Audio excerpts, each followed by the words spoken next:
Another way we often simplify trigonometric expressions is by factoring. So notice here we are back to quadratics unit. You could do a u substitution if you like, or you can just see how it factors. For me, I can see that this is going to be cos theta minus 4 times cos theta plus 1. And I'm going to stop here. My directions say factor. This is not an equation. I am not solving. I'm just going to stop there. Now this one I can't factor because I have sine and cosine, but I know that sine squared, well, that's the same as 1 minus cos squared plus 3 cos theta plus 3. So now I'll expand and simplify. 2 cos squared theta, 3 cos theta plus 1. So that's going to be 2 cos theta plus 1 times cos theta plus 1. And now I stop. Another thing that we're often asked to do is to verify identities. Verify, prove, show that.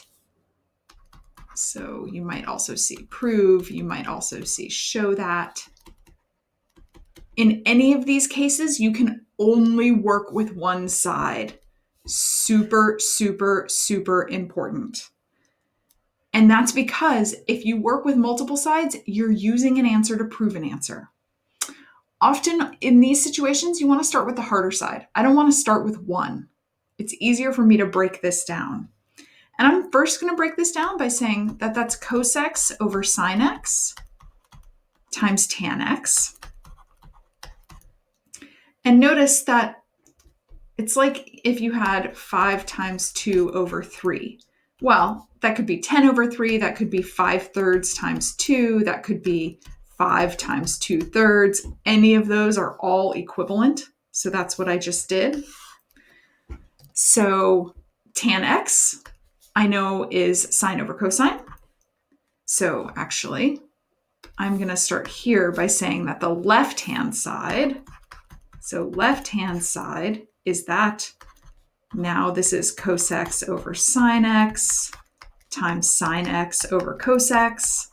And you really do want to show every line in a show that or a verification because you're trying to prove to me that you knew what was going on.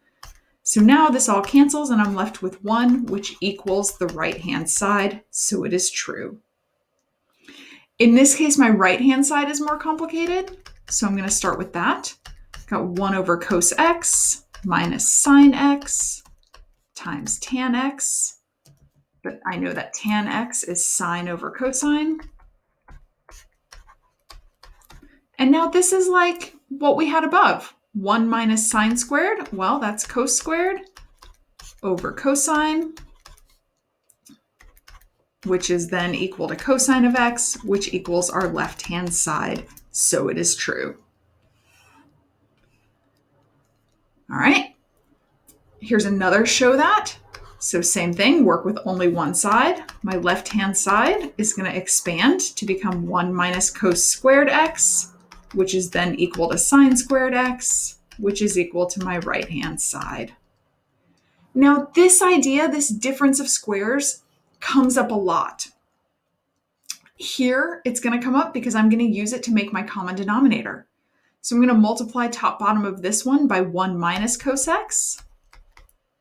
And then in the bottom, I'll have 1 plus cos x times 1 minus cos x plus 1 plus cos x over 1 minus cos x times 1 plus cos x. Again, we're working with the left-hand side here. That left-hand side is going to become 2 over 1 minus cos squared x. I know 1 minus cos squared is sine squared. So I get 2 cosecant squared x, which is my right-hand side. All right. This proof I already talked about in the beginning of the video, talking about the basic identities. So I'm going to leave you with that. And now with these proofs, I'm also going to leave you to try this on your own. I'll write them out for you so that you can come see them, but I want you to try some proofs on your own. And yeah, Here's some hints down here for you. And here are a few more challenging ones. If you want me to come back and make videos for me, let me make videos for these, let me know. But otherwise, go check out the answers and see if you get it.